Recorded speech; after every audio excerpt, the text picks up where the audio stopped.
Welcome back to another week here on Instigating with Clarkie and Drury. That is Clarkie. I'm Drury, and we're very pleased to be joined by a great special guest this week on our show, brought to you as always by CoolBet and in part by the Listowel Squash Courts. This is a guy that sports radio fans in Toronto will definitely recognize. Stormin' Norman Rumack, the OG host on the overnight show on Fan 590. We're very pleased to be joined by Stormin' Norman. How you doing, my friend? Yeah, good. It's great to be on. Thank you. Nice to meet you, Ryan. And Clarkie and I go way back to the infancy of the Fan 590. It was Fan 1430 when we started in 92. And, I'm always grateful to the good Lord that Alan Davis, that was my big break. He was the program director, the first PD at the Fan. And I had been producing talk shows back then it was CFRB 1010. It's basically the same station. It's a news talk oriented station. So I had great experience producing the likes of Ed Needham, Larry Solway, Charles Adler. They were big names in that. This is like 91. And then one of the reporters at CFRB said, "Hey, go see my friend." He knew I was a real sports junkie. He said, in fact, unfortunately, the guy who gave me the big tip and sort of set it up for me, Brett Coppin, he just passed away in the last year and a half. I really felt like bottom of the earth because I kind of lost touch with him. But he was the one who just it wasn't like we were buddies, but he said, "Hey, you should phone this guy at, my friend at CJCL. They're switching from, just carrying Jays and Leafs games to all sports all the time." And I went in, I saw Alan, and I thought, I'm lucky I'll get hired as a producer because that's what I was doing. I did occasionally go on the air, especially with Ted Wallish, and he did a Saturday night show. And so I kept a cassette tape of, my little spiel on air. We were talking about protest music of the 1960s. Anyway, so, you know what? Well, I might want to try in the late night slot with another fella. So, okay. So I wasn't going to be producing. It was going to be hosting. And, it was Jim Richards and I. And obviously Jim's had a great career. And it was a good pairing by Alan Davis. Was Jim. Jim was funny as hell, creative as any pro could be. And I was like the hardcore jock, with the bad, semi-bad attitude. So we were contrasting. He was like the nice guy, and I was the real, sort of SOB. But although in real life, I'm not like that. On radio, I wanted to be like that because one thing I learned well at CFRB, producing talk shows. Remember one time they brought in these consultants. Every radio station has consultants, right? And they were giving us guidelines on how to increase ratings. So what did they tell us? That if you want to score high in the ratings, you need a love-hate relationship with the audience. Well, I never forgot that. So seeing as, I was already 37. I'd finished grad school at Syracuse in 81, and this is 92. I'd waited a long time for my opportunity. I would do anything. I mean, anything to make sure people listening would remember my name. It's like that song from the movie Fame, Remember My Name. Well, I was going to bloody well make sure they remembered my name. I didn't care what it took. I just knew what, George Carlin's 7 Dirty Words were, so I knew I couldn't do that. Outside of George Carlin's 7 Dirty Words, Chris would remember quite well. I used everything that schoolyard kids would use when they're talking trash in the schoolyard that they wouldn't get punished for at home. So when I get in arguments with guys on the air, I do really immature stuff, but it was, a lot of people found it funny because it's probably what they'd want to do if they were arguing with somebody, whether they're a friend or not a friend. And it's just like, well, you shouldn't say things like that. But on radio, it's entertainment. You got to keep people entertained. So, I'm arguing with guys about Wendell Clark or whatever about the Leafs. And, I deliberately was an over-the-top homer because nobody was doing that back then. It was absolutely a violation of everything about journalism was to be a homer, right? Cheer for the home team, supposed to be neutral. Anyway, so I'm arguing with guys, and I would call them names like barf bag breath and fungus face and dog breath and really nice things like that, really mature things. But it worked. It worked. I made myself the bad guy on the air real fast. And sometimes, as Chris knows, guys would call in just to hear themselves, argue with me about whatever.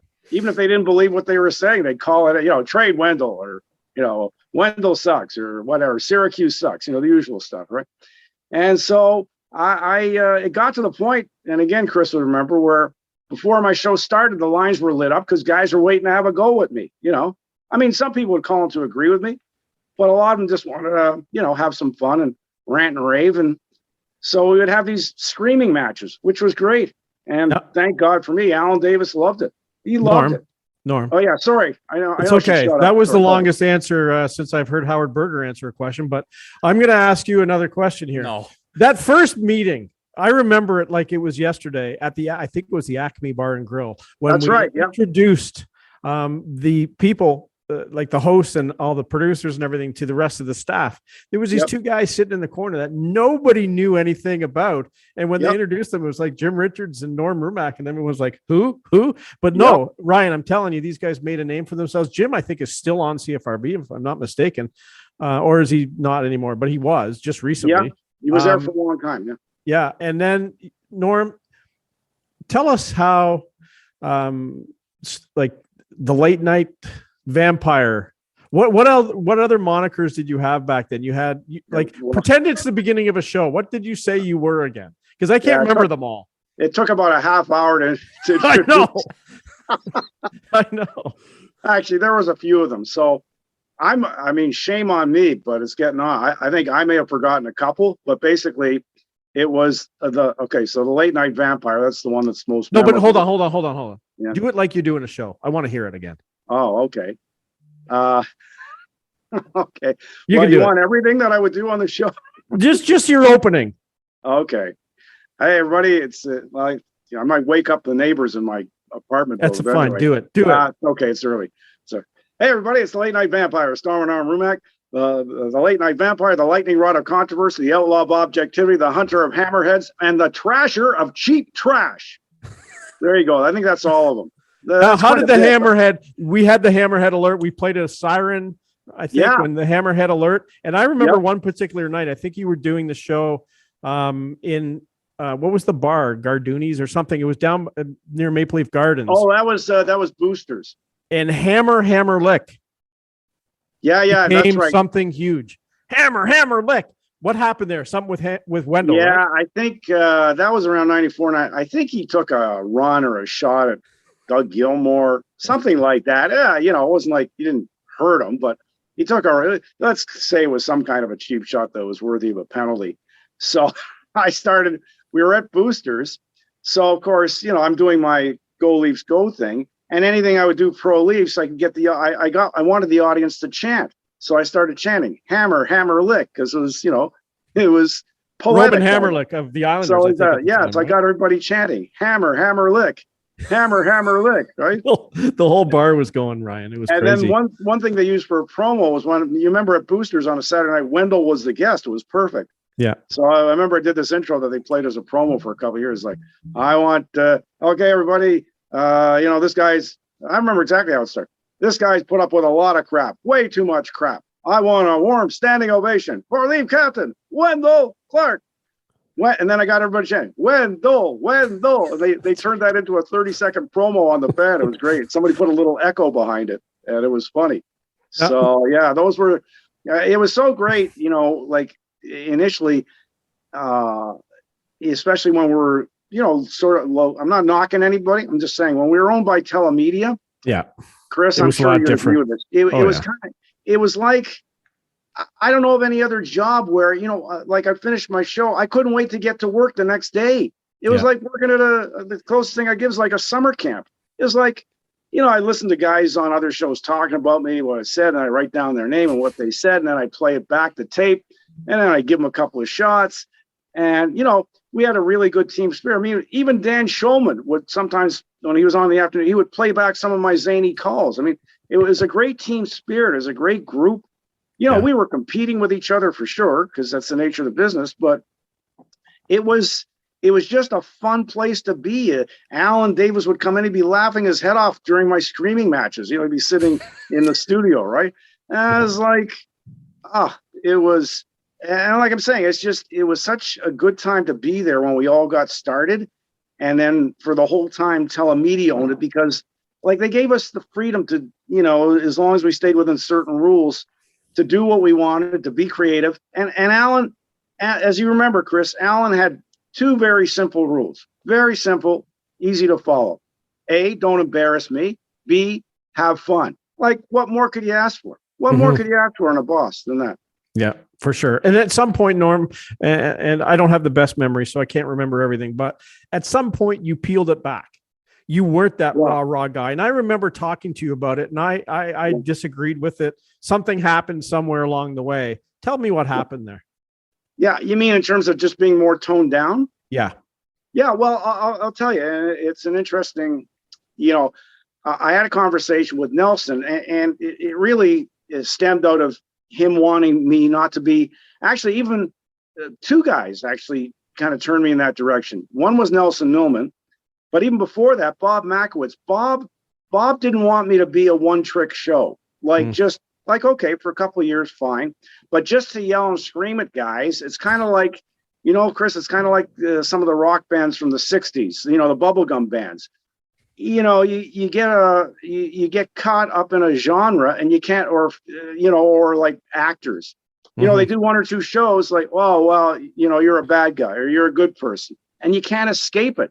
That's why the best movie people, actors, try to get vastly different roles. So anyway, to get back to my situation, so Bob Makowitz said, well, don't just rely on yelling and screaming at people because you can only go so long with that. So he got me doing, I'm sure you remember because you produced them, these documentary type interviews. I'm quite proud of the ones we had called The Players in 1995. I had, if I can say, I'm very proud. Some of those interviews I had were like headline grabbing interviews. Big names in the sporting world. I remember one particular. We went in the limo from the airport with Jeremy Roenick. Yes, I do. When he was at the top of his career, Ryan. With the Blackhawks. It was great. And he knew Norm. He knew Norm's shtick.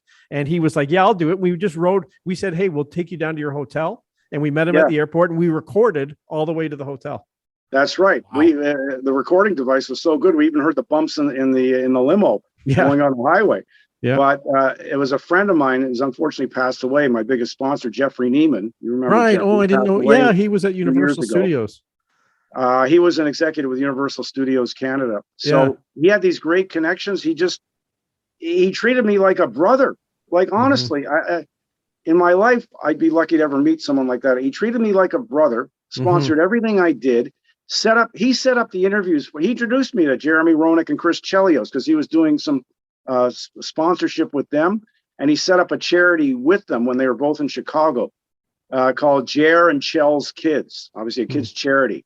So I got introduced and I got interviews with both of them because of Jeffrey. Not only that, Jeffrey set up an interview with me at a time when it was very hard to get an interview with Devon White, 1995. So go ahead. I was going to say he also flew us to Florida, and we did a show down in Florida. That's right, at Universal Studios Orlando. That's Norm right. And I went together. Yeah, it was awesome. Right. And not only that, there was one time you'll remember it now. Jeffrey, at his expense, flew me down to Pittsburgh to get a one-on-one with Mario Lemieux. A one-on-one at his expense. Now get this. Here's the sidebar story. He has a guy pick me up in a limo, take me out to the Penguins practice facility. Is in a little suburban area about 40 minutes from Pittsburgh, from downtown, half hour. It's called Washington, Pennsylvania. That's where their practice rink was. So I go out there and, I go up to PR guy, say, hey, I'm scheduled to have an interview with Mario Lemieux. And it's like, he was kind of like, what? Like puzzled or whatever. Of all things, this little limo driver, he was about 5'6". I don't know what happened, but Chris, it was almost like The Sopranos. The little limo driver goes in to talk with the Penguins PR guy, and suddenly it was like 180 degrees. Oh, come on in. Oh, in fact, we're going to put you in the coach's room with Mark. I don't know what he said. I don't know what he did. I've never seen a bigger transition in an attitude and a disposition. And this guy, Jeffrey Neiman, told me, the little limo driver, I forget his name, he went on to become a player agent. So really? I don't know what I don't know what he said, but oh my God, and Mario gave me as much time as I was. As you remember, we aired that. It was about a 40-minute interview with just me and Mario that I taped in the coach's office at their practice facility in, like I say, it's Washington. The most gripping interview I ever did of all those player shows was Rod Carew. I was warned and warned and warned by countless. Oh, he doesn't like the media. He doesn't talk to media. Well, the Angels were in town. He was the hitting coach.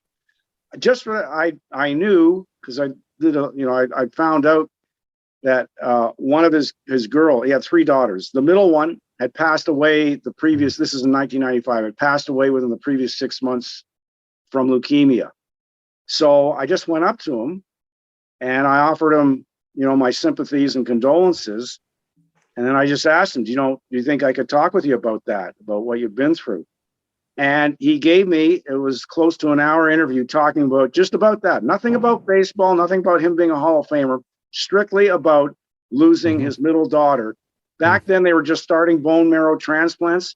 And because Rod is Panamanian, his wife was of Ukrainian Jewish descent, they couldn't find a genetic match. So she passed away because they couldn't find a suitable bone marrow donor. So we just talked about that.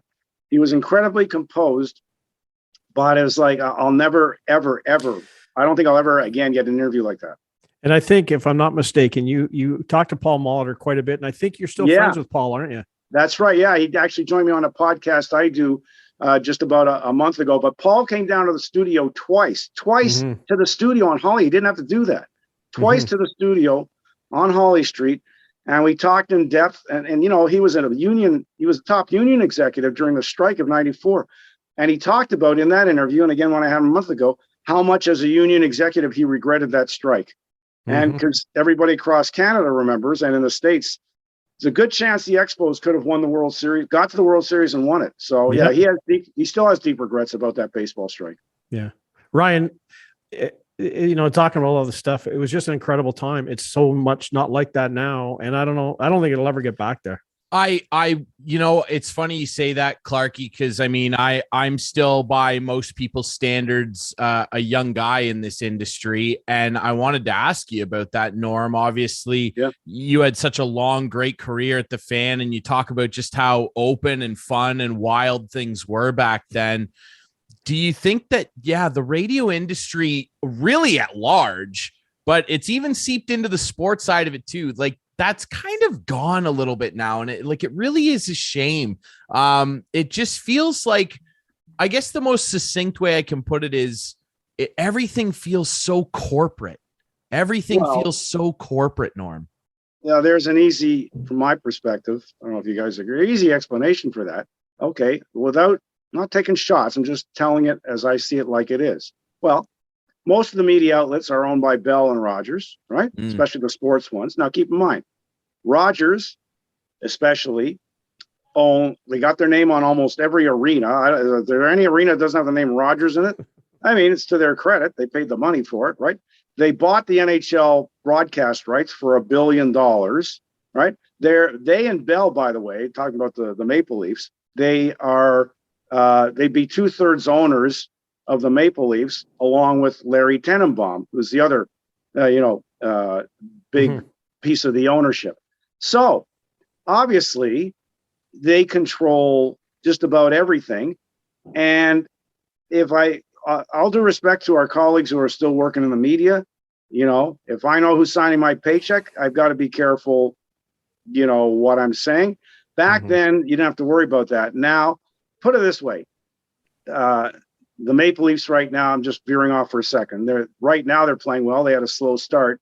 But for a team that hasn't been to the second round since 2004, when they've exited the playoffs the last 2 years after they made the coaching change, boy, for the most part, the criticism is pretty soft. I mean, put it this way. Not on this show. Well, no, but on the NHL broadcast, and like I say, I understand where those guys are coming from. So many people have lost their jobs in our business. Yeah. They have to be stupid to cross the line, right? Yeah. So I respect that, but I'm just saying, compare the NHL broadcast in terms of the objectivity of criticism. Like when you watch the NFL, the NBA, okay? Do you notice? Well, let's go to the NBA. Between Kenny Smith, Shaquille O'Neal, Charles Barkley, whether it's the best team in the league, let's say Golden State, or the worst team in the league, Sacramento, whoever's at the bottom right now, okay? Or near the bottom.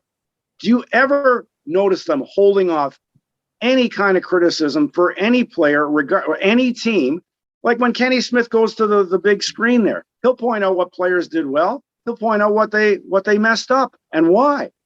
It's like, I noticed, it seems to me, Chris, you tell me if I'm wrong or Ryan, it seems to me with the Maple Leafs, there's kind of a hands-off policy. It's just make everything nice and try to be positive. Have you ever, and like I say, I don't disrespect the guys on the show. They want a paycheck. They're probably making a really good paycheck. You know, we all want to make a living, right? And considering how many guys have been cut, really good guys. I mean, go right back, Glenn Healy and down the list, guys we know and we like. Arnold S. Yeah, I mean, it's a long list, unfortunately. So I get why they're doing what they're doing. It's just my observation. But Chris, do you agree? Oh, 100%. 100% I agree. And it's just not the same anymore. Like when I left Telemedia, or I guess the Fan, it was actually like the day that Standard, if you remember, Standard had them for a little bit between Rogers and Telemedia. Standard bought them and then they flipped them to Rogers. And I left to go to Leafs TV in 2001 when that was all going down.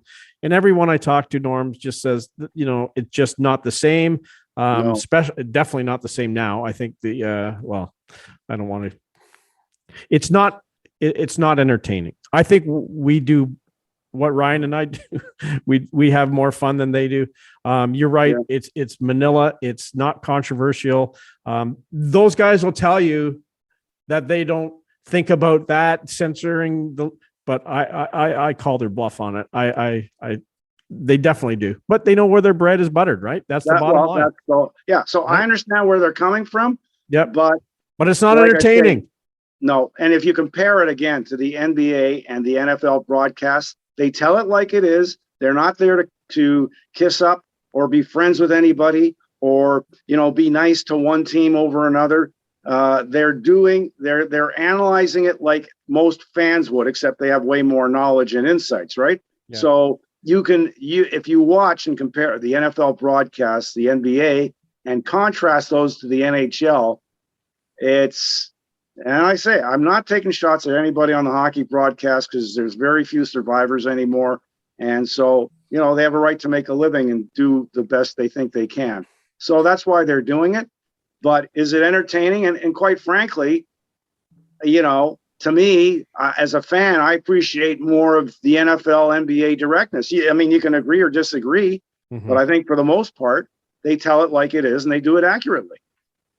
I agree. We're chatting with Storm and Norman Rumack, longtime Fan 590 sports personality, one of the best. And, Norman, I agree. I mean, your show and the guys that you were in the trenches with, including Clarkie, like it just felt like there was a lot more freedom to kind of express yourself back then. We try and have fun on this show. I mean, there's no strings attached. I think part of it too, because hockey is the big one here in Canada. And it kind of goes hand in hand with hockey culture, if you will. Very laid back, reserved. It's starting to change a little bit. Guys like Ovi and Matthews is doing it now. But I mean, that hockey culture of the very walled off, like almost overtly humble thing. Like it doesn't play in the NBA, where it's a lot more entertaining. That Shaq, Charles Barkley, they argue all the time on the panel. Yeah. It's incredible television. I think part of the reason too there is the NBA and the NFL are just so much more wide open. The product is so well established, and you've got guys on there that have made their money, like Shaq and Charles, that just don't care. They'll say whatever they want. Right. They don't care what happens to them tomorrow. Right. They'll disappear onto the golf course. You're right. In general, I feel like that's something that needs to get broken down a little bit more. Like I said, not just in sports media, but the radio industry as a whole feels stale. It feels stale right now. That's because the ownerships want a sanitized product that's perfectly politically correct. All the words are very nice. No one's ever going to feel offended. It's like, I used to get letters all the time about people, emails or whatever about people, I got them about him too. I offended this one. I offended that one. They were listening. Huh? They were listening. You knew they were listening. Well, and the management people I worked for understood that. And by the way, Chris asked me why I became a little more subtle. I was mentioning Bob Makowitz and Nelson Millman. Both of them came from the same direction. Norm, we don't want you to be a one-trick show. You want to diversify. And, to their credit, turns out, Chris, because you asked the question, they were both right. Because you know what? After I changed to a more subtle style, like not relying on streaming matches, and Nelson in particular pushed that, turns out my ratings at night went up. So I was really reluctant because, oh no, that's what I'm known for, right? But Nelson was right. My ratings actually improved, being a little more subtle, a little less combative. I could still disagree and debate, but at a more mature level instead of, calling guys names, right? Yeah. And so, Ryan, I can pretty much guarantee you Norm had more listeners overnight than any shows on any of the sports stations have now. Yeah. No doubt.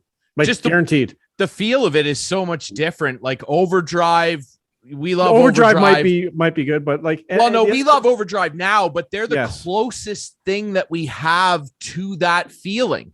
Yeah, I feel like a lot of that's driven by O-Dog, but that's the closest thing we have. Yeah. And there used to be Watts. Yeah. Well, also Overnight is finished because they're for sure. A lot of the weekend programming for our stations is American syndicated stuff. Now, all due respect, you guys know I went to an American school. I was proud to go to Syracuse, but most sports fans in Canada couldn't give a rat's tail hearing radio shows about U.S. college football unless they're heavy-duty gamblers. It's cheap. But other than that, they have no interest in hearing it all the time. It's clear hockey's a priority. And then, the Canadian team, the Raptors, Blue Jays, et cetera, and obviously the other Canadian hockey teams in the NHL. But they're putting on stuff that nobody cares to listen to. Why? Because they get it for nothing and they probably get to keep some of the advertising revenue. And speaking of advertising revenue, Norm used to bring his own in. And Norm, tell us who one of your biggest sponsors was. And that would never happen nowadays. Yeah. Go ahead. You can say it. Oh, well, no, it's like I had a great time. I guess I was selected. I'm sure I was because I was single. I didn't have, no wife, no kids. Mm-hmm. Anyways, I was sponsored by strip joints, or some people would call them ripper bars. Yeah. So for 3 years, it was the Whiskey A Go-Go, very famous up at Vaughan, right, in Dufferin and Highway 7. So but they paid big money. They bought a big advertising contract at the Fan. So I got paid to be there 2 nights a week. And all I had to do, people were wondering, oh, what are you doing at a strip joint? All I had to do was, in between the shows the girls were doing, once an hour, I'd talk on the microphone, talk sports with the guys. Obviously, it's mostly guys out there, right? That's all I had to do. And the rest of the time, I'd sit, where the DJ was. What else? But actually, I got to be, well, so to speak, friends with some of the girls because, I'm sitting with them all the time, right? And so guys kind of wonder, well, did you behave yourself? Blah, blah, blah, whatever. So let me give you a funny story about that. So, in that industry, as you get to know the ladies who are working, people underestimate them. I know a couple of them were like going through university, one or two that I know of that were working then went on to become nurses. Like they're pretty accomplished lot, but sometimes they have kids they got to take care of, pay bills, so it's not like they're just because they enjoy taking their clothes off. It's a quick way to make money if you've got the right frame and the right it's a very looks oriented business, whether people like it or not. That's just the way it goes. But I get to so here's like one of the funny stories and a truism. You can't really, if you're a gal making a living doing that, it's pretty hard to do it past age 30 because, human nature takes over, gravity takes over. They can get plastic surgery, but, some of them have already had kids. So I know there's one gal, just to give you an example, it's a lot like being an actor. Or a musician, you get a lot of roles or you cut a lot of music when you're young. You get older, unless you're the Rolling Stones or Paul McCartney, it's hard to sell music into your 50s and 60s. Well, for girls who dance, ladies who dance, it's hard to do that, once you're past 30. Well, so one gal one time, I saw them a lot, and after a while, they didn't care. It was like as if I was like their brother, right? Because I see them all the time. So it's a Sunday night or whatever. A gal's getting ready to go on stage, and she's got, she's not wearing anything, or she's just got her dance outfit, and just like I'm just minding my own business, right? And I was yawning, right, as she's about to go on stage. And this was funny. So she looks over me because I'm yawning. She says, don't you ever yawn when I'm standing naked in front of you. That's perfect. Yeah, That's perfect. Now, speaking and of the other naked, place, by the way, yes, was Treasure's Gentlemen's Club. That's out by the airport. Yeah, get all the plugs in. Yeah, make sure you get all the plugs in. Well, they don't even exist anymore. It's under a different name. Of course not. Now, speaking of, if anyone can see us watching on YouTube, my pen is pointing. This is the Fan 590 Fun Bunch behind me, the poster, and right here is a young Norm Rumack with barely anything younger. on. Barely younger, anything. Even then, I was old. Yeah, I got that present when I left the Fan in 2001. They gave it to me. It's nice. Yeah. That's what I'm talking about, eh? Like that was fun. That was a fun. That was fun. It was a fun bunch. That's right. Anyway, those were. Now, what do you think? How do you think the Leafs are going to fare this year, Norm? I'd love to get your opinion on it. Yeah, well, I'm jaded about banking anything on their regular seasons because they've had. But they're playing better. You got to admit they're playing better right now. They're playing great defensively. Yeah, but there's something they were playing better last year too, albeit in a pretty, let's face it, pretty soft division, right? Well, but okay, but you say, yeah, but look at where Calgary and Edmonton and Toronto are this year, top 6. Well, yeah, this year, but like, what about the rest of them? But the thing is, Montreal was better last year. They're pretty pathetic Chris, this year. If the Leafs are going to do anything, Chris, they need their best players, their heavy hitter horses. I'm talking about Marner, Matthews, Nylander, Tavares. They've got to carry the mail. It's like that's what they're there for. They've got to get the job done because that's what they're paid So the guys making the double-digit millions, they've got to find because Marner did not have a good playoff last year. Matthews can perform. And I also get the impression, Chris, at least to this point in time, we'll see if the Leafs, outgrow it or whatever you want to say. But I get the feeling like, if they're playing a team like the Bruins, the likes of Marchand will chirp in their ears and it gets to them. I mean, it can't be a coincidence. Like even the 2 years Babcock had them in the playoffs. People will make up excuses. Okay, the first 2 years, what was it? The Bruins couple times in Washington. Okay. Well, I'm sorry. Columbus was not a good team when they lost to Columbus. And the Montreal Canadiens were good because of Carey Price. But it's like the Leafs were ahead of that division by a landslide. And they still get ousted in the first round. Like this year, Chris, there can be no excuses. Never mind, Chris. I agree.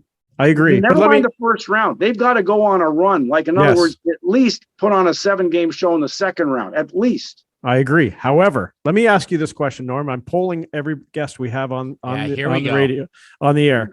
So if I'm going to set you up with a few questions before I get to my main point, if the Leafs fail again, it looks like if they miss the playoffs now, but anyway, if they go out in the first round, do you think they have to make a change to the core?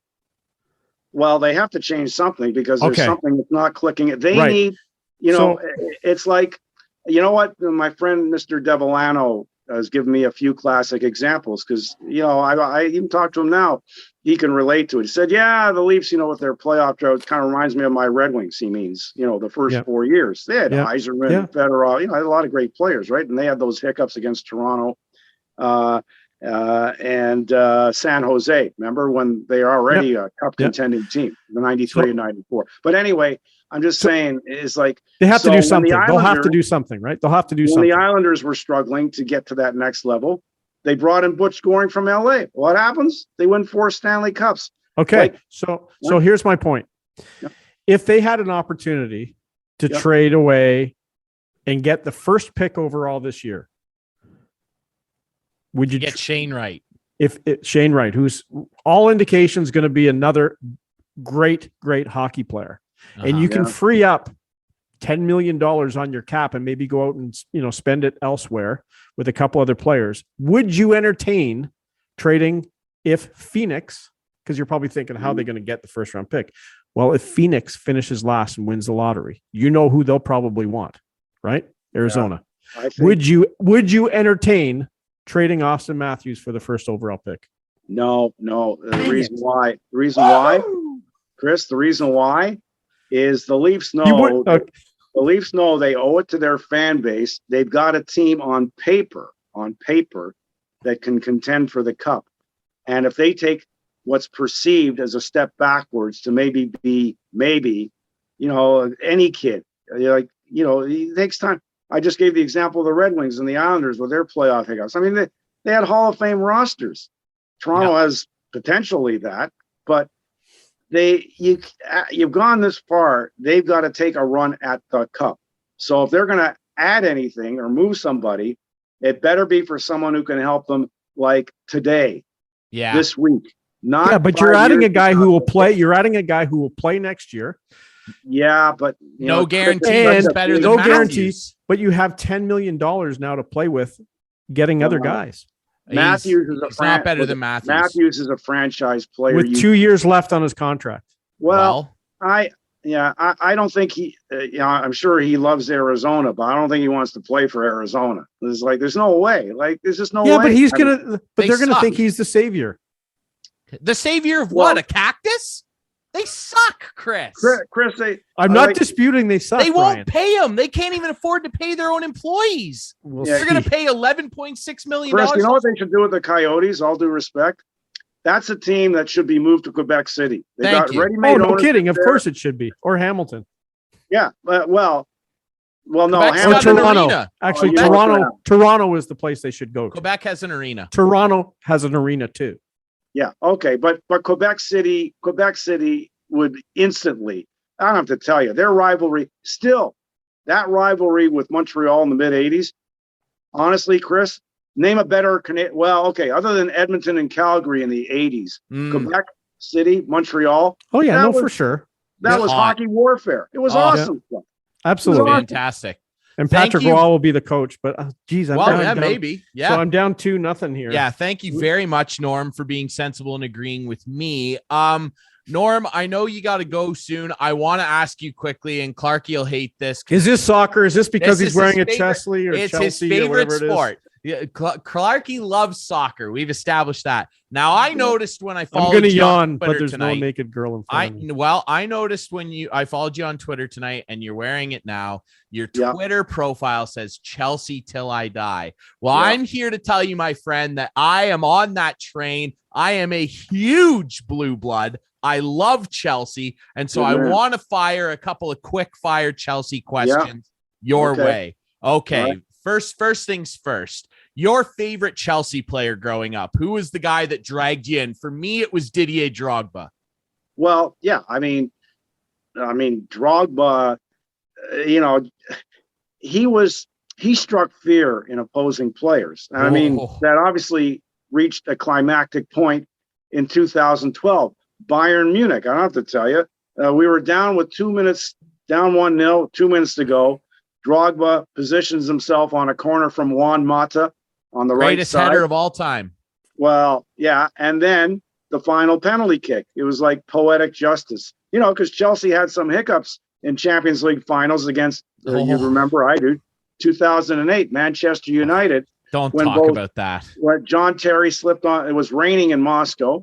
I cried. I was so upset. Yeah. And Nicholas Anelka shot one that went wide. Yeah. To be fair, by the way, Cristiano Ronaldo also skipped up. He missed. And messed up, one of the greatest ever. So he missed a shot too, but we missed one more than they did.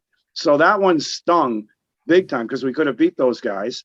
But yeah, and just to make it clear, a big part of my affiliation with Chelsea has to do, Chris may not know, but I'm not sure if you do, Ryan, but their original team name was the Pensioners when they were formed in 1905. Pensioners, for folks who don't know, refers to the war veterans. That's what they call them in England, is pensioners. Well, my whole family it's composed of Second World War veterans. My dad served in an electronics unit in the Canadian Armed Forces. My cousin, God bless him, Sergeant Harry Glass, is a decorated Lancaster pilot. He was awarded the Distinguished Flying Medal. He twice rescued his crew in the English Channel. He perished the second time, so he's buried in the RCF cemetery in London. And my mother's brothers all served in the Air Force in various parts of the world. So that affiliation is very important to me. And people like to make fun of Chelsea because of how well funded they are by Roman Abramovich. But because of Roman, now you see all these other big corporate wealth, like, I don't have to tell you, Manchester's like, it's all over the place now. Newcastle, the Liverpool is owned by the Fenway Group. They own the Red Sox. And by the way, if I'm not mistaken, I think they've just purchased or about to purchase the Pittsburgh Penguins. They've added that to their resume. So Roman kind of opened up the doors. But even more than that, people who follow Chelsea closely, the outreach of their foundation, their charitable foundation in England during the height of the pandemic last year, Chelsea supplied about 100,000 meals to needy people. Roman brought up all the hotels and 2 nearby hotels right near Stamford Bridge, and for 3 months bought up every room so it can go to NHS. That's their that's for the National Health Service, so that doctors and nurses could stay in hotel rooms nearby the hospital facilities where they were working. I know they once sent they have a very successful women's team, as you know, Ryan. And 2 years ago, they sent a couple of representatives from the women's team to a Jordanian refugee camp so they could teach footy to some tragically Syrian girls who were orphaned by that horrible war in Syria. In a Jordanian refugee camp. I mean, it's at that time, it's a bit of a risky thing to do, but they do things. They send coaches all over the world. I love their charitable outreach, but obviously what they do on the field and now what Thomas Tuchel is doing is just incredible. But if you ask me, my favorite, for sure, Didier Drogba. They've had others that we were way before me, like, Osgood and Chopper Harris. It's a long list. They've had some high profile players, but for artistic endeavors and scoring, I don't think anybody will ever match Eden Hazard. I mean, his one-on-one solo goals are just eye-popping. The one against Arsenal 2017, it was like watching a playing pinball with the pinball, spectacular goal. He went through about half the team from midfield and then scored. And then there was the one similar against West Ham, the one against Liverpool from the corner. It was, I think, in an FA Cup game at Anfield. And then the one that iced Tottenham from getting any chance of winning the title in 2016. That was a nice one. Yeah, the upper right corner. It's like, especially Tottenham, because that's our most intense rivalry. Arsenal just behind that. So, yeah, there's a lot of things about Chelsea that mean a lot to me, both on the field and off the field. And it's like a lot of, even rivals I know are longtime footy fans don't know anything about Chelsea's original affiliation with war veterans and their name being pensioners. And that's really important to me because of my family history too. So just want to put that open. I love the answer. That's incredible. I want to ask you really quick as well, your favorite Chelsea manager of all time. Quick, you got to go, Norm. Well, let's put it this way. Thomas Tuchel is climbing the ladder really. And it's not just, winning the Champions League is massive in its own. Look at all the guys he's improved. Just within, he has not even been there a year. Rudiger, guys, Mount, Pulisic. Tony Rudiger, Andreas Christensen, right? Marcus Alonso had been given up on, right? Yeah. He was a beauty. Kepa. Kepa, Werner. They weren't even going to be able to sell him. And now, look what he's done or doing very quickly with these kids out of their academy. And by the way, the Chelsea Academy is probably, it's not exaggerated, it's probably the best in the world. It's probably like everybody wants their players. Next 100%. Year, you're going to see Conor Gallagher and Billy Gilmore, who everybody wants. Well, one's obviously Crystal Palace has Conor on loan, and Billy Gilmore was at Norwich. They just changed managers, but they're going to both be at Stamford Bridge next year. But you look at everybody who's come to Chelsea or has been there under Thomas Tuchel has been improved. 100%. Guys who thought, like Rudiger might be the best at his position in the world. He's up there. He's been amazing. He's very good and he's scary tough. Yep. So like what Tuchel is doing, and they've only given up 4 goals? Or is it 5 the whole season so far? They've been unbelievable. I love Tuchel. I love Rudiger. What Mendy has turned into is unbelievable. Yeah, I'm just I'm just excited to talk to another Chelsea fan to the chagrin of Chris Clark, who is very bored of our. It's fine, guys. Chat. It's fine. I understand. I understand. I just know, Norm, we had a hard out at 45. We've gone a little long. So that's all right. What time is it? Oh, it's okay. I can go with you guys another 10 minutes if you want or longer. So you just. Because I don't have to leave for work for another hour, so it's fine. I made my lunch, my overnight, because I do overnight work. So I made my lunch, dinner already, So yeah, I mean, I don't get to do this every day. So of the let's week, talk so. about that. How has it been finding another career after radio? Oh. Yeah. Yeah. Well, we were Because talking. I was in the same boat, right? So Yeah. Yeah. Well, so here's what it's like for if you're in the dinosaur years, like I am. I'm 66 now, right? So if you're in the dinosaur, I was with the fan, doing on air overnights till 2013, and then they stopped doing it because TSN stopped doing local live radio overnight. So that was a finance decision. I was still doing remotes. I think most of the listeners, viewers don't get what I'm talking about. That's where you go on location at a sponsor, like a wholesale or a retailer, and you do live commercials. So those paid quite well for people like myself. You go on location for a day and just read live commercials a couple times an hour. So those paid quite well, but even that came to an end 2015 roughly. So I was on satellite radio from 2013, 2015. Right. Then they cut their evening programming, about 8 shows, people like myself, Gabe Morency, who people know quite well. So basically I was getting podcast money, but that was enough to pay my rent, and that's it. And the long and short of it was I had to start digging into my retirement savings. And then my sponsors, after sponsoring me on satellite and podcasting for a couple of years, they had to tighten up their belts a bit and put their money into things that more concerned them. So the only money I had coming in was my Canada pension. So my rent, I basically usurped all my retirement money. And people think, well, why didn't you look for a job? Let me tell you about looking for a job. I did all the right things. I went to Employment Ontario. So what did they do? This is 2017. They sent me to these job fairs, okay? So all the big heavyweights are, Home Depot, Home Hardware, the Gap, Old Navy, the Bay, like pretty big companies, right? But Chris, all due respect, the Employment Ontario people, and this is 2015, so I'm already 60. So, make sure you wear a shirt and tie and a blazer. So guess what? I go there. There's about 400 people to this job fair, and me, dummy Norman, I'm the only one wearing a shirt, tie, and a blazer. The other ones are wearing, what do young people wear now? Cut off jeans and, jeans with holes in the knees. And it looks more like a frat party. I mean, I'm not exaggerating. That's what it looked like. And obviously it makes sense for those companies. Why would they want to hire a 60-year-old? Just think about it. It's like you want someone who you're going to be able to get 10, 15, 20 years of employment out of, right? They're going to train you and, develop, right? So I don't begrudge those companies, but you're asking what it's like to start a career. So I can't get to first base. I'm usurping my retirement money. Well, guess what? It all ran out. So I'm so desperate, and I'm sorry to say, nothing personal against the people working there, but none of the advice from Employment Ontario worked. It was counterproductive, actually. Okay. So I did all the right thing. Let me tell you something else. And I say this with no disrespect. I dropped off resumes. Okay, here's what it's like for people who want to know what it's like when you're in that age bracket, 50, 60, trying to start a career. I honestly went around to about 15 GTA Tim Hortons. Tim Hortons dropped off resumes.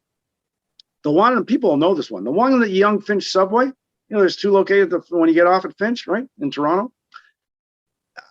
I mean, the gals, they were like probably a little bit younger than me, but they were laughing, not laughing at my situation, but it's like I was wearing a shirt and tie. It's like, what are you doing here? Like, what are you putting in a resume for? And it was funny because they were, anyway, but do you know that I was doing this for 3 or 4 months, and I love Timmy's coffee. I'm a customer, but do you know that dropping off resume, 3 or 4 months, I did not get one reply. I did not get one reply. I'm wanting, Chris, I think you know me well enough. I'm more liberal than the Prime Minister in my beliefs. Okay, just to set the picture. My grandparents were immigrants. Okay, my grandparents escaped, pogroms, anti-Semitism, all kinds of stuff to get out of Europe back in the early 1900s. So I'm all in favor. I'm I think most Canadian welcome people, as long as they're good people, they want to work hard, great.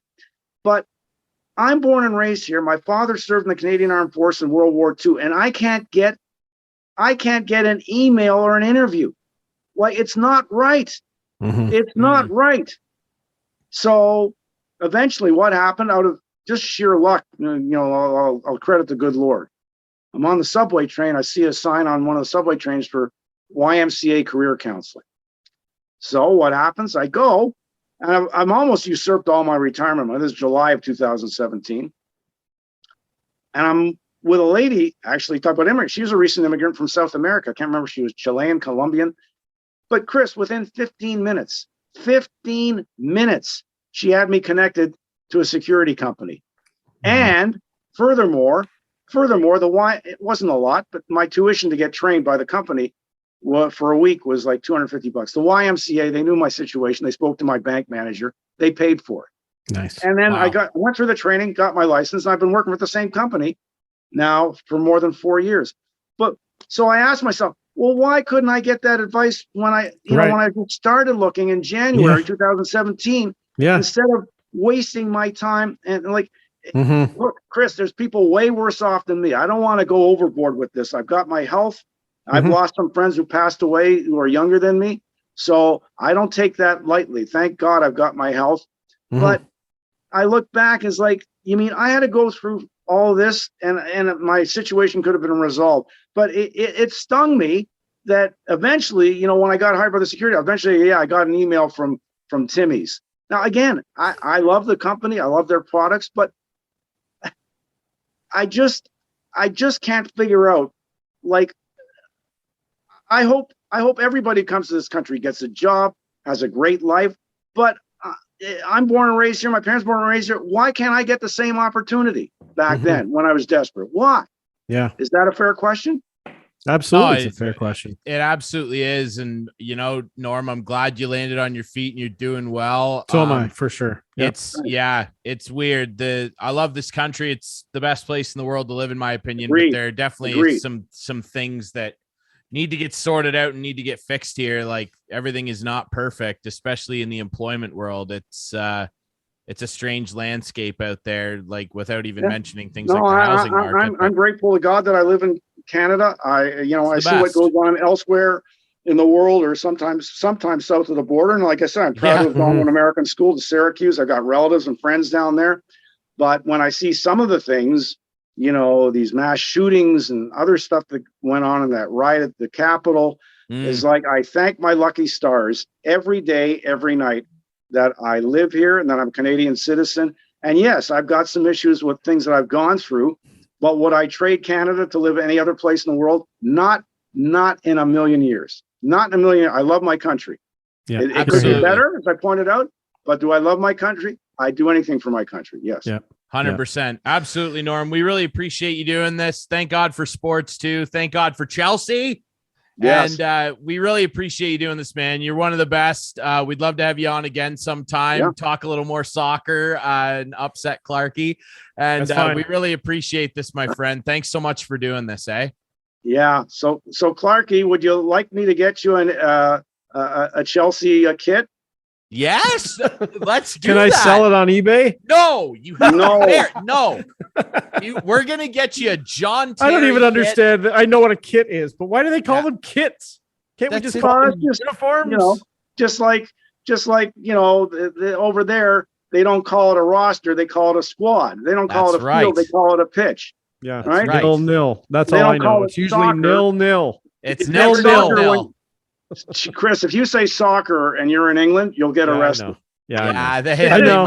I don't say soccer in England or Canada, so they'll toss you in the clink. Absolutely, it's not 0-0 when you watch Chelsea, my friend. Storm and Norman Rumack, we really appreciate this, guys. Ryan and Chris, thanks for having me on. I'd be glad. Just give me a shout out, and I'll be glad to join you guys back anytime you want. It's been a lot of fun, and to your viewers and listeners, thank you so much for tuning in. I appreciate it, and thanks for listening. Thanks for watching. Just one other question quickly. Yeah. What's the name of your podcast if people want to watch it? Yeah, I do it with a guy named Billy Georgitsakis. It just refers to, obviously he's of Greek lineage, so he calls himself the Greek. So it's a Facebook live show, and we do it Wednesday nights from 6 until 7 p.m. Eastern time. And if I can say so, we've been blessed, to have some great guests on, including Alex Anthopoulos we had back in the spring ahead of the baseball season. He obviously did quite well with Atlanta. And Chris, you mentioned Molly. Paul Molitor joined us about a month ago. And I'm looking forward so what's the show called? What's the show called? Well, it's just called Rumack and the Greek. Okay. But you can love it. You can find it on Billy's, go to the Greek, okay, his Facebook page. And you go to mine. Mine is easy. It's Stormin, that's M-I-N. Stormin, Norm, Rumack. I post all the shows on my Facebook page. And we cover mostly North American sports. They're like Toronto, but we go pretty in depth. And Billy's quite expert at NFL and picking against the spread. He's done quite well. So nice. Love it. Thanks for the plug, guys. Thank you. 100%, man. You deserve it. We'll be watching, and we'll look forward to having you back on the show sometime soon, Norman. Thanks for doing this. Okay. Thanks, Ryan. Thanks, Chris. Up the Blues. Yes, up the Chelsea, brother. I love it. Wrapping things up here this week on Instigating with Clarkie and Drury, our major thanks to Storm and Norman Rumack, man. One of the guys you go way back with, Clarkie. He was a beauty.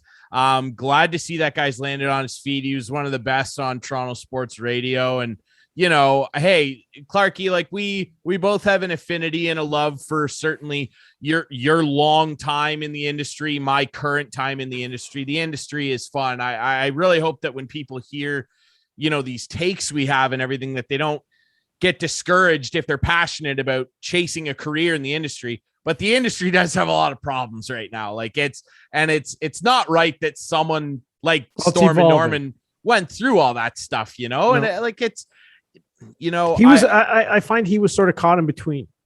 He was caught at the end of a career in a changing industry, in a place that was taken over corporate by Rogers. And it wasn't a happy place. I have a lot to say, and one day I will say it about what my experience is. I'm not ready yet to say it. You know, I've told you personally to just tease some people, and and it's sick, right? And one day I will tell the story. One day, there's a tease. People got to keep listening, but he was caught in between because he was in that spot like 2015.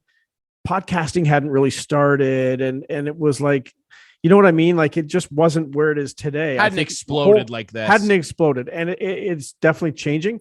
And now I think I don't know about the whole world, but definitely I find and I sense that companies now aren't. They're not in the driver's seat. I see a shift to employees being in the driver's seat now. It was always the employer that could do anything they want. They could pay people anything they want. They still do. What I'm saying now, Ryan, is people are saying, I'll find something different. And people aren't as loyal as they were before, like staying at a company. Like I was at the Fan for 14 or 15 years. I was there for 15 years. I was at Leafs TV for 14 years. So 29 years in the industry. And I was pulled into an office one day and said, thanks, but your career here is over. Bell and Rogers has bought us. They want to shut down Leafs TV. They're not going to, but they want to, and we're not going to be doing any more live programming, and it's time to move on. And that was it. I was done. And it took me a year to find a job. I found a job at Sportsnet because I wanted to find a job making the same money as I was making, and quickly realized that was not an easy task. Luckily, I did get a good severance. I got a good package, but at the end of the day, it took me a year to find a job that paid me well, but I hated. I absolutely hated. Toxic atmosphere. I did not like it at all. And I got out.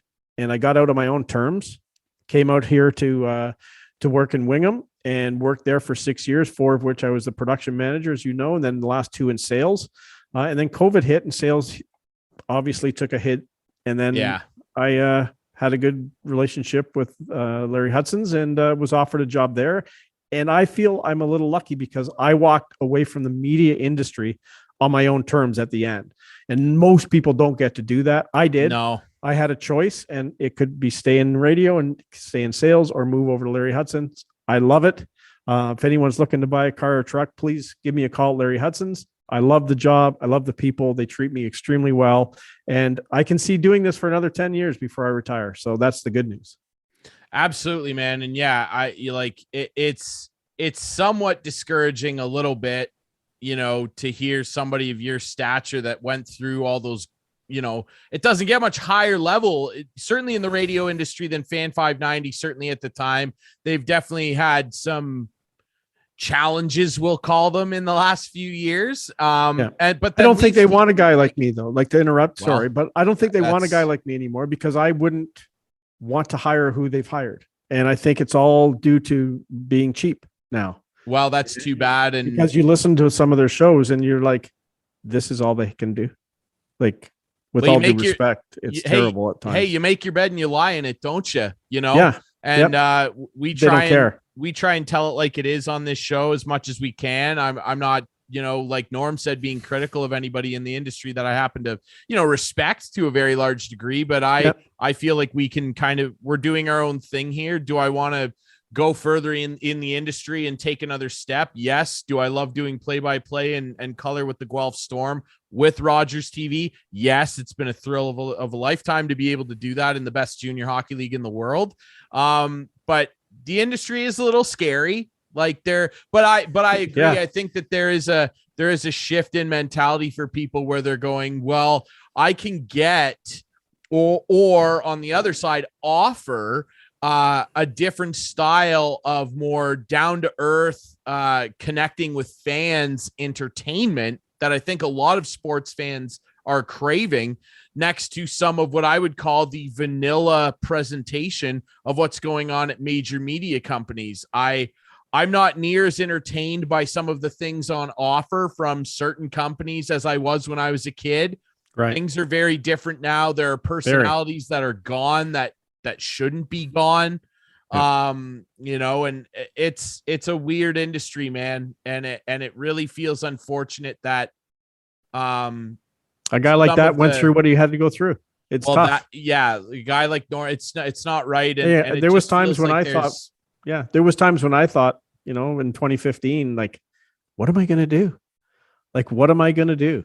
Yeah. And, it ended up to be a good move for me. So I think one of the problems is the corporate nature of it all now. They kind of hold the prestige that other people think. I think a lot of people think if someone's on TV, they're making tons of money, and that just isn't true in the majority of the time, unless you're Conan O'Brien, Yep. Nope. So I think that a lot of the companies that are in charge, and there aren't that many, hold the perceived prestige of the position over people, and they use that to lord over the industry a little bit. And I think that that's going to change a little bit because there's pushback. The pendulum swings, and I feel it, like you said, Clarky, I think swinging back a little bit the other way, and hopefully, I hope so. Hopefully it continues. Speaking of swinging, my sake. I was swinging my squash racket this week, Ryan. Listowel Squash Courts, our friends. Listowel Squash Courts. You have been challenged by Alan to show up there soon, so you need to get out there. I played him last Sunday in our ladder. I don't understand what the point of challenging me is. I've never played squash in my life. I'm going to be bad. He offered you a challenge to get on the court. He's not. Oh, okay. He's not thinking you're going to challenge him. Yeah, I'm not going to be able to play. That's fine. I can't do it. I have now made my way up to 4th in the ladder. Wow. I beat Al last Sunday to move up to 7th, and today moved up to 4th. I skunked Al 3-0. Sorry, Al. And Ryan, I must say, I've played 6 matches now, so they're best 3 out of 5. Yeah, I haven't lost a game. Oh, I'm 18-0. Wow. Good for you, Clarky. So I beat the 4th place guy today. Good guy. Alec Critchlow from Listowel. He was in 4th. It was a good game, but I beat him all 3. So I have now challenged the number 1 guy. You know who it is, Jacob. Yes. And we'll see. Ladder. Yes. We'll see if I don't think I'm going to win. I watched Jacob last week. Wow. He's a heck of a squash player. He's like 1, and the rest of us are like, it should be like 1, then 200 instead of 1 to 2. He's Connor McDavid. Yeah. Okay. Yeah. Okay. Yeah. Well, good for you. Hey, man. Sure. Hey, you're up to 4th. I'm up to 4th, and I've challenged him for a game. We were trying to figure it out before we started the show today when we were going to play. But I want you to come out and watch that, and then we can go on the court after. How's that? I will. Yeah, I will get as out long as there, you're not working. Well, yeah, like work's been a little weird, but and I mean, of course, I have to broadcast Guelph Storm games. So. Yeah, no, we know. But so we're looking at will next Thursday, before the show. Thursdays are good. Before the show, Thursdays. So we'll go there good. First, and then we'll do the show. Maybe we can do the show from the squash courts that day. Who knows? I would do that. Yeah, absolutely. Hook us up with some internet, and we'll fire away. Yeah, That'd be a lot of fun. Absolutely. Exactly. So anyway, it's going well at the Listowel squash courts. I know I'm going to get my butt handed to me one day, but I'm enjoying the ride while I can, my friend. Listowel squash courts. Check them out on Facebook. They're very easy to book times with and get involved. Clarky's cleaning up over there. He's trying to climb up the rest of Jacob's ladder. And our buddy Sabby is doing well too. He's moving up too. I don't know sure what position he's in, but he's moving up the ladder too. Right. I love that. Sabby's getting involved. Yeah, I know he's a squash head too. So there you go. Yep. Absolutely. Some injuries. He's suffered injuries on the card. He's bled for the game, Clark. He has. I might have hit him in the face. You might have hit him in the face. Speaking of getting hit when you're not expecting it, we're going to wrap the show up here. It's U.S. Thanksgiving. Happy Thanksgiving to all of our American friends and everything. We are worldwide. Enjoying it. We are worldwide, dude. And our friends from CoolBet definitely help with that. Make sure you get on there and lay some heat down on the NFL action. The games today were just garbage. They always are. Why does Detroit and Chicago always play on Thanksgiving? The worst sports tradition. Why? The worst terrible. Sports tradition. Change it.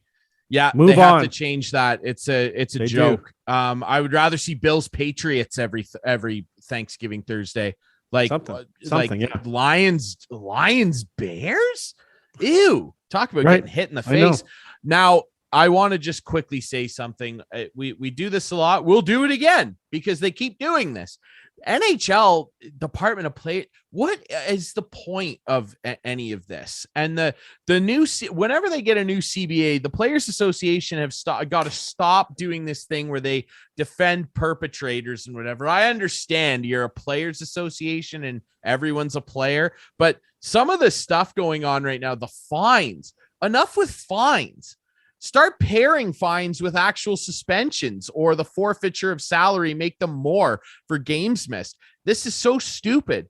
We've seen this before. It happened last year, I believe, to one of your Leaf boys, Mitch Marner, and it was coincidentally the Winnipeg Jets involved. The other night, Winnipeg, I can't even remember who they were playing.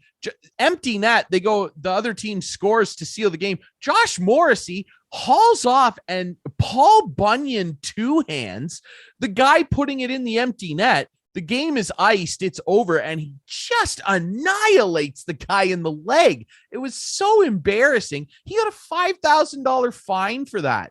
That should be a 2 or 3 game suspension. That's, and I'll say, and I understand different player, but I always love to say this. If Tom Wilson not Brad Marchand, he gets away with everything.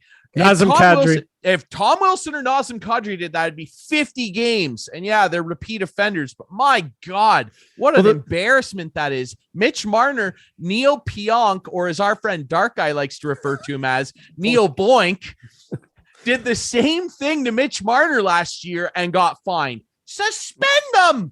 Yeah, it was Columbus who they were playing. And, the slash itself, yeah, it was bad. Columbus. Morrissey, yeah. And you know what else? Like, it was after he shot the puck. Like, he wasn't trying to stop him from scoring. The puck was in the net. It was in the net. Anyway, you know what, Ryan? We got to just stop trying to think what they're going to do and complain because it's never going to change. Well, I will complain. I'll just keep on trumpeting what they should do. Fine. Let's wrap this baby up. Let's wrap it up. Hey, this is Instigating with Clarky and Drury. You can find us on all the best podcast apps. Follow us on social media at Instigating Pod. We are brought to you, as always, by CoolBet and in part by the Listowel Squash Courts. And we might have some big news. Stand by in a couple of weeks. We might have some big news. Something is coming down the pipe for us. Another tease. Actually, you know what? There's 2 things coming down the pipe, and we're very excited about both of them. So stay tuned. We'll be back next week with more Instigating with Clarky and Drury. Stay tuned for more.